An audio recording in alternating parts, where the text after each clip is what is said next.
Welcome back to Alan's Allotment. It's Sunday the 31st of July 2023, just in the polytunnel, and I've decided to have some drastic action in here. So I've harvested what few cabbages we could get, our rest of our little Swedes, and all of the French, Dwarf French beans.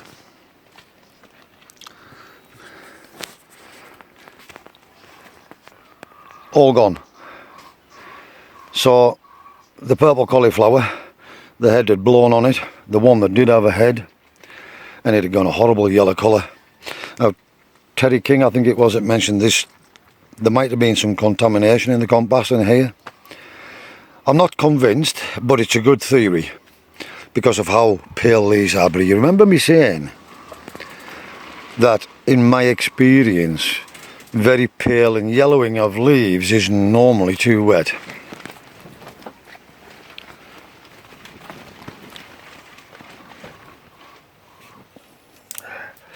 I'm not sure how well you can see that.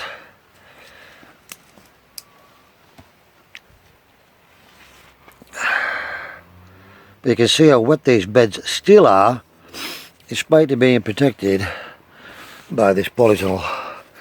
And of course all the peas are yellowing as well. And I'm probably going to I'm going to do the last harvest on these and rip all of these out as well.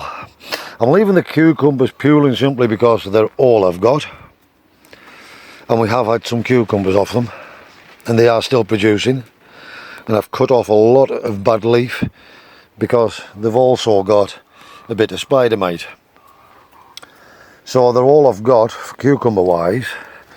And we have had a few, but not many, but it is still producing. So I'm going to leave these as long as we can. They're going to get more light once I rip the peas down and everything, and they might just come to. So I decided to be completely drastic now. There was a reason. So you remember me telling you I put 4 kale in this bed down here. Everyone's now being cleaned off by slugs, caterpillars, whatever, slugs. And I can see they're going to start and move on to these little cabbages I've just planted as well very soon. The carrots are coming along. These are the autumn kings that we planted, I think. But I've ripped out everything now. Lettuces, runner beans. The only thing I've left in is the kale. These are calabrese. There's a couple of calabrese that I just planted. But I've ripped everything else out that was slug beaten or caterpillar beaten. These don't get touched, the kale, a good old trusty kale. They're always clean as a rule. So I've ripped out every single plant. And I'm going to lift this border out as well now. Because the only reason it was left down this border is because there was plants established by the time, and to try and lift the border off beforehand, there's just been a problem. Our tomato plant is still doing okay. Now you'll see I've got sticks in each of these beds, and I'm going to leave them in there and I'll do another check later on. But you'll see now that some of these are starting to get slugged, caterpillared, whatever. So I'm trying to clear the beds off to give these the best possible chance, because I don't have anything clear plastic wise that I can put over these to protect them. I'm going to have to leave them to their own devices. But I'm going to start afresh basically in here. And when I say start afresh, I mean they're all going to get, the beds that I can that's now empty, I've already replanted that, but this one included, are going to get some well rotted horse manure. I mean, I really can't wear this up because these have had brand new compost last year. They've been rotivated, they've had brand new compost, they've had cow manure, they've had fish blood and bone, and I still think it's too wet. Maybe the ground still hasn't dried out fully. Like I said, this ground gets waterlogged and they still just haven't dried out enough yet, even though the tops look bone dry, which they are. So I don't know, any tips, advice, gladly received, but drastic action is needed. because I've still got all of these plants up here, but I'm not putting them in just yet. I'm going to give it a day or two to make, well, hopefully make sure that no more slug signs are anywhere.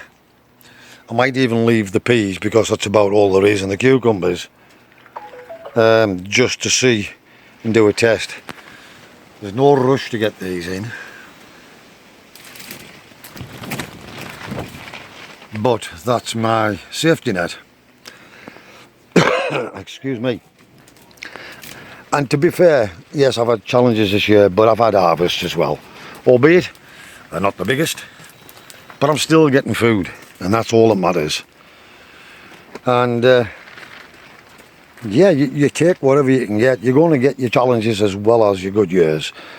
Last year was a good year. This year's just, hell, been just not right for so many reasons this year. Right, it's Monday the 31st. It's not Sunday. I'm off today, I forgot. So that's it. Just a very quick update, that's all I've done. Got a bit of harvest. Small harvest, gutted the polytunnel, ready to start again. There'll probably be next weekend we'll make a start on that, get some cow manure and stuff, and get them beds dressed off and start again. Hopefully by that time any slugs or snails and caterpillars or whatever they are have cleared out of there, and we can move on with the winter crops and see if we have any success with those. But if we get anything at all, it's a bonus. Always be thankful for what you get, however small. As always, wherever you are in the world, please stay safe, be practical, and keep yourselves out of harm's way. Thanks for all your likes, dislikes, comments, subscriptions, suggestions, donations, and following me along. Welcome to all my new subscribers. Thanks again for watching, and I'll see you again in the next video.